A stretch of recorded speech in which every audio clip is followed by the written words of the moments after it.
Hi dears, welcome back to Mukunda creation. இன்றைக்கி நம்ம பார்க்க போகிறது ஒரு டிஃபன் ரெசிபி.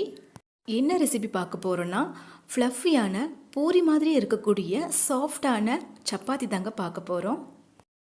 பூரி மாதிரி சாஃப்டான சப்பாத்தி பண்ணுறதுக்கு நமக்கு டைம் அதிகமாகணும்னு நினைக்க வேண்டாம்.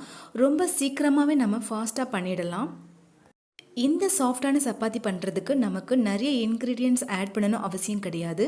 நம்ம எப்போது போலவே மாவு, தண்ணி, உப்பு அவ்வளோதாங்க. தேவைப்பட்டால் கொஞ்சம் ஆயில் ஊற்றிக்கலாம். இதுக்கு நிறைய ஆயில் ஊற்றணும் அவசியம் இல்லை. நம்ம 1 டீஸ்பூன் ஆயில் தான் நம்ம ஊற்றி மாவு பிசைய போகிறோம். ரொம்பவே ஈஸியான முறையில் உங்களுக்கு நான் சின்ன சின்ன ட்ரிக் சொல்ல போகிறேன். அந்த ட்ரிக்கை நீங்கள் ஃபாலோ பண்ணி நீங்கள் இதே மாதிரி ஃப்ளஃபியான பூரி மாதிரியே சப்பாத்தி பண்ணி கொடுக்கலாங்க உங்கள் வீட்டில். நிறைய பேர் என்ன தப்பு பண்ணுறாங்கன்னா, சாஃப்டான சப்பாத்தி வர்றதுக்காக அவங்க கை விரலால் ரொம்பவே ஸ்ட்ரெயின் பண்ணிக்கிட்டு மாவை பிசைன்னு பிசைஞ்சிக்கிட்டு லாஸ்ட்டில் அவங்களுக்கு கை வழியில் கொண்டு போயிடுதுங்க. அந்த அளவுக்கு நம்ம மெனக்கிட்டு ஸ்ட்ரெயின் பண்ண தேவையில்லை இந்த ரெசிபி பண்ணுறச்சொல்ல. நான் சொல்கிற மாதிரி இந்த சப்பாத்தியை நீங்கள் ட்ரை பண்ணிங்கன்னா, இந்த சப்பாத்தி எவ்வளோ நேரம் ஆனாலும் அதே மாதிரி சாஃப்டாக அதோடைய தன்மையை மாறாமல் உங்களுக்கு சாஃப்டாக இருக்குங்க. வாங்க இந்த ரெசிபி எப்படி பண்ணுறதுன்னு நம்ம பார்க்கலாம். ஃபஸ்ட்டு நீங்கள் உங்களுக்கு தேவையான அளவுக்கு மாவு எடுத்துக்கோங்க. கோதுமை மாவு தான், எந்த பிராண்டானாலும் நீங்கள் எடுத்துக்கலாம். கோதுமை மாவில் எடுத்துகிட்டு அதுக்கப்புறமா அதுக்கு தேவையான அளவு நம்ம உப்பை ஆட் பண்ணிக்கலாம். உப்பை ஆட் பண்ணிவிட்டு நம்ம கை விரலால் அந்த உப்பு எல்லா சைடும் படுற அளவுக்கு நல்லா மிக்ஸ் பண்ணி விட்டுடலாம். இப்போது இதுக்கு நம்ம ரேஷன் கோதுமை மாவுலேயே இந்த மாதிரி ஃப்ளஃபியான பூரி மாதிரியான சப்பாத்தி கிடைக்குமான்னு உங்களுக்கு ஒரு டவுட் இருக்கலாம். அந்த டவுட்டே வேண்டாங்க. அதுலேயும் உங்களுக்கு ஃப்ளஃபியான சப்பாத்தி வரும். அதுக்கு நீங்கள் என்ன பண்ணணும்னா, அந்த மாவை கொஞ்சம் சலிச்சிக்கணும். ஏன்னா நீங்கள் மாவு மில்லில் கொடுத்து ரேஷன் கோதுமையை நீங்கள் அரைச்சிட்டு வந்திருப்பீங்க. ஆனால் அங்கே சரியாக அந்த உமியை எடுத்துருக்க மாட்டாங்க. அதனால் நீங்கள் சலிச்சிட்டு இதே மாதிரி ஃபாலோ பண்ணிங்கன்னா கரெக்டாக வரும். இப்போ 1 டீஸ்பூன் அளவுக்கு நான் ஆயில் ஆட் பண்ணிக்கிறேன். ஆயில் உங்களுக்கு அந்த ஸ்மெல் இல்லாத, ஃப்ளேவர் இல்லாத ரீஃபைண்ட் ஆயிலாக இருக்கணும். சரிங்களா? அந்த ஆயிலை ஊற்றி இந்த மாதிரி நல்லா மிக்ஸ் பண்ணிக்கலாம் மாவில். அந்த ஆயில் மாவில் எல்லா சைடும் படுற மாதிரி நல்ல கையால் நீங்கள் மிக்ஸ் பண்ணி விடணும்.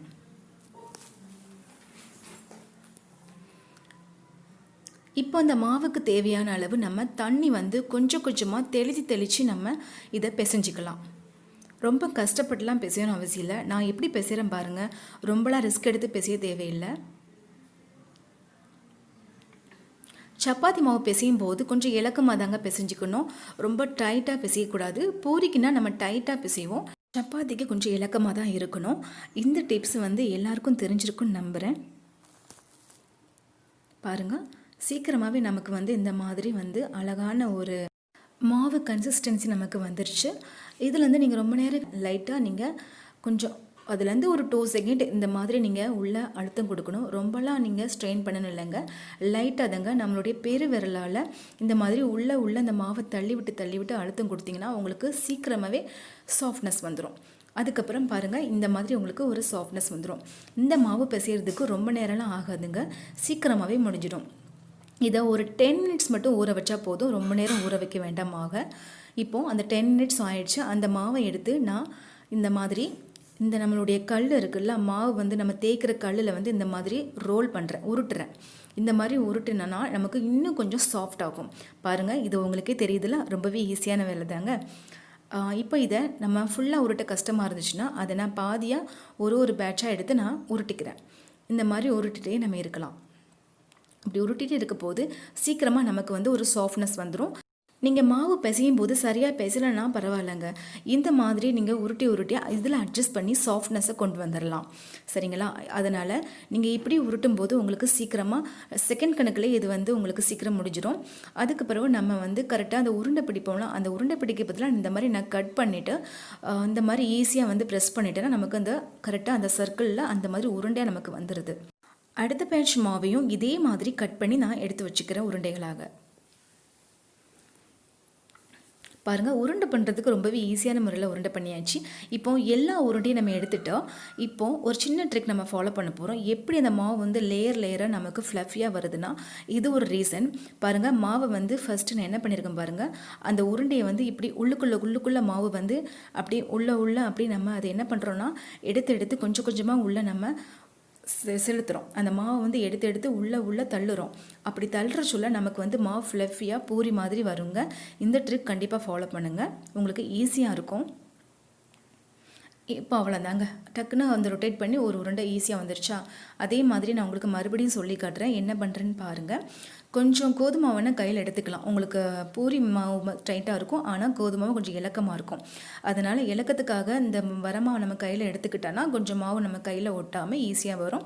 இந்த மாதிரி அந்த ஓரங்கள்லேருந்து மாவை எடுத்து எடுத்து உள்ளே நம்ம செலுத்திட்டே இருந்தோன்னா நமக்கு கொஞ்சம் சாஃப்டான சப்பாத்தி கிடைக்கும். இப்போ அதே மாதிரி ரோல் பண்ணிவிட்டு நம்ம அந்த உருண்டையை வச்சிடலாம். பாருங்கள், ரொம்ப சாஃப்ட் ஆகிட்டு பாருங்கள் மாவு. ஓகே, இப்போது நான் இன்னொரு மெத்தடில் உங்களுக்கு ஃபாலோ பண்ணி காமிக்கிறேன். இன்னொரு மெத்தட் என்னென்னா, அந்த உருண்டையை எடுத்துகிட்டு நான் இப்போ உங்களுக்கு வேறு வேறு உருண்டையை தான் எடுத்து எடுத்து காமிக்கிறேன். பாருங்கள், இப்படி உருட்டிட்டு கொஞ்சம் நீட்டமாக ஆக்கிட்டு அதை இந்த மாதிரி மறுபடியும் இழுத்து மறுபடியும் அதை ஃபோல்ட் பண்ணி மறுபடியும் உருட்டி நம்ம ரவுண்ட் பண்ணுறோம். அந்த உருண்டை மாதிரி நம்ம கொண்டு வரோங்க. கையில் சாஃப்டாக பண்ணுங்கள், ரொம்ப அழுத்தம் கொடுக்கக்கூடாது. அவ்வளோதாங்க. பாருங்கள், மாவு ரொம்பவே சாஃப்ட் ஆயிடுச்சு. இப்போ நம்ம மாவு எப்படி தேய்க்கிறதுன்னு பார்க்கலாம். கோதுமை மாவை கொஞ்சம் நம்ம மேலே தூவி விட்டுக்கலாம். தூவி விட்டுட்டு எப்படி நம்ம தேய்க்கணும் பாருங்கள். தேய்க்கிறதுல நமக்கு ட்ரிக் இருக்குது. ரொம்ப அழுத்த கொடுத்து தேய்க்கக்கூடாது. சாஃப்டாக அது மேலே அந்த கட்டையை வச்சு அப்படி அழகாக மெதுவாக உருட்டணும். பாருங்கள், எப்படி உருட்டுறேன் பாருங்கள். இதே மாதிரி உருட்டுங்க. சென்டரில் வச்சு ரொம்ப அழுத்தம் கொடுத்தோன்னா சென்டரில் பள்ளமாயிரும். சைடில் ஓரங்களில் ரொம்ப டென்சிட்டி அடர்த்தியாக இருக்கும். நம்ம அந்த மாதிரி பண்ணக்கூடாது. ஈவனாக உருட்டணும். எல்லா பக்கமும் சேமாக இருக்கிற மாதிரி நம்ம கரெக்டாக அதை அழகாக நீங்கள் ஷேப்பாக உருட்டுங்க. பாருங்கள், உங்களுக்கு அந்த ரவுண்டாக ஷேப்பாக வந்துருச்சு பாருங்கள். நம்ம இந்த மாதிரி நம்ம நல்லா தேய்ச்சி விடுங்க. உங்களுக்கு கரெக்டான ஷேப்பு நல்ல சர்க்கிளாக பாருங்கள், ரவுண்டாக வந்துருச்சு பாருங்கள். இப்போ இதோடைய அடர்த்தி எப்படி இருக்குன்னா இந்த மாதிரி தாங்க. ரொம்பவும் அடர்த்தி இல்லாமல் ரொம்பவே நம்ம அப்பள மாதிரி சப்பையாக இல்லாமல் பாருங்கள், கரெக்டான கன்சிஸ்டன்சி இது தாங்க. இந்த அளவுக்கு நம்ம ஒன்று ஒன்றா தேய்ச்சி எடுத்துக்கலாம். மறுபடியும் நான் உங்களுக்கு ஒன்று தேய்ச்சி காமிக்கிறேன் பாருங்கள்.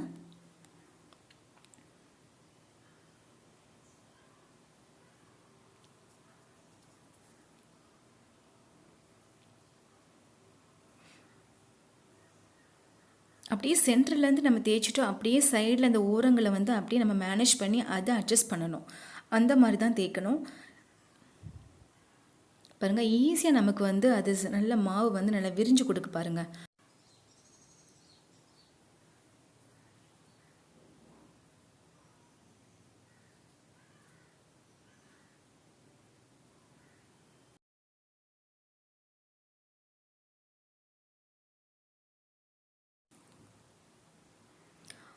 நம்ம தேய்க்கும் போது அதோடைய காஞ்ச மாவை டஸ்ட் பண்ணி விட்டுருங்க. இப்போ கல் நல்லா சூடாக்கிக்கலாம். கல்லுக்கு தீ எப்படின்னா மீடியம் டு ஹை ஃப்ளேம் தாங்க இருக்கணும். அதை விட குறைவாக நம்ம சிம்மில் வச்சுக்கக்கூடாது. Medium to high flame. இப்போ கல் நல்லா சூடாகிடுச்சு. இந்த டைமில் நம்ம தேய்ச்சி வச்சுருக்க சப்பாத்தியை ஒன்று ஒன்றா போட்டு எடுத்துக்கலாம். இப்போ பாருங்கள், நம்ம போட்ட பிறகு நம்ம என்ன நோட் பண்ணணும்னா நமக்கு அந்த மாவு மேலே சின்ன சின்ன பபிள்ஸ் ஃபார்ம் ஆகும். அதுதான் நமக்கு அதை மாற்றி போடுறதுக்கான கணக்கு. இப்போ பபிள்ஸ் வந்துடுச்சு. இப்போ நான் மாற்றி போட்டுடுறேன். பாருங்கள், அந்த உள் சைடு அடி சைடு எந்த மாதிரி நமக்கு வெந்திருக்கு பாருங்கள். இந்த மாதிரியான கரெக்டாக பார்த்துக்கணும். இப்போது அது மேலே ஓரங்களில் நம்ம இந்த மாதிரி மெதுவாக அழுத்தம் கொடுக்கணும் நம்மளுடைய கரண்டியை வச்சு. இப்போ நம்ம திருப்பி போட்டுக்கலாம். இப்போது சைடில் கொஞ்சம் ப்ரெஸ் பண்ணுங்கள். சைடில் ப்ரெஸ் பண்ணுங்கள். அப்படி பண்ணிகிட்டே இருக்கும் போது உங்களுக்கு ஃப்ளஃபியாக அப்படியே மாவு எழுந்து வருது பாருங்கள். இந்த மாதிரி எழுந்து வர சொல்ல கொஞ்சோண்டு ஆயில் எடுத்து நம்ம சைடில் அப்படி ஓரங்களில் ஊற்றி விட்டுட்டோன்னா நமக்கு ஃப்ளஃபியாக வந்துடுது. பார்த்திங்களா, பூரி மாதிரியே எப்படி எழுந்து வருது பாருங்கள். இப்போது நமக்கு சைடில் வேகாமல் இருக்குது பாருங்கள். அதை என்ன பண்ணணும்னா நம்ம டக்குன்னு மாற்றி விட்டு அந்த ஓரங்களில் கரண்டியால் அழுத்தம் கொடுத்தோன்னா நமக்கு அந்த சைடு நல்லா வெந்துடும்.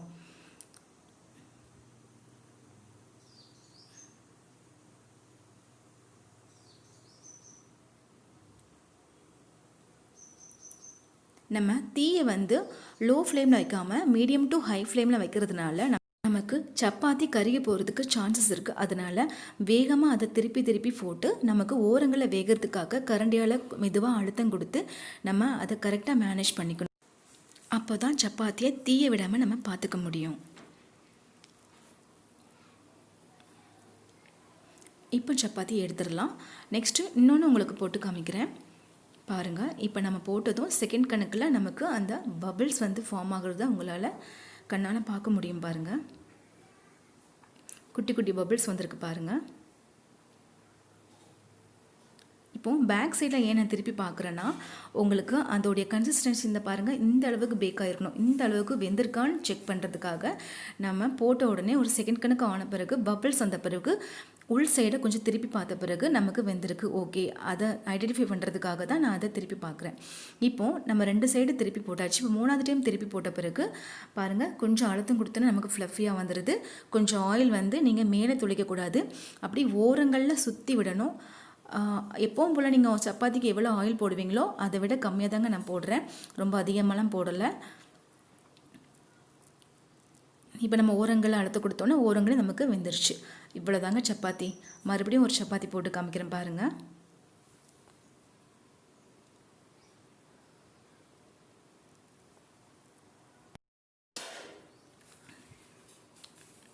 பபிள்ஸ் வந்துருச்சு. இப்போ நான் மாற்றி போடுறேன். மறுபடியும் ஓரங்களில் வந்து மெதுவாக அழுத்தம் கொடுக்குறேன். அப்படி அழுத்தம் கொடுக்கறதுனால நமக்கு ஃப்ளஃபியாக வர்றதுக்கு இது ஒரு ரீசன். இப்போ மறுபடியும் மெதுவாக அழுத்தம் கொடுக்கணும். அழுத்தம் கொடுக்க சொல்ல அடி புஷ்ஷுன்னு வருது பாருங்கள், அந்த மாதிரி எழுந்து வருது பாருங்கள்.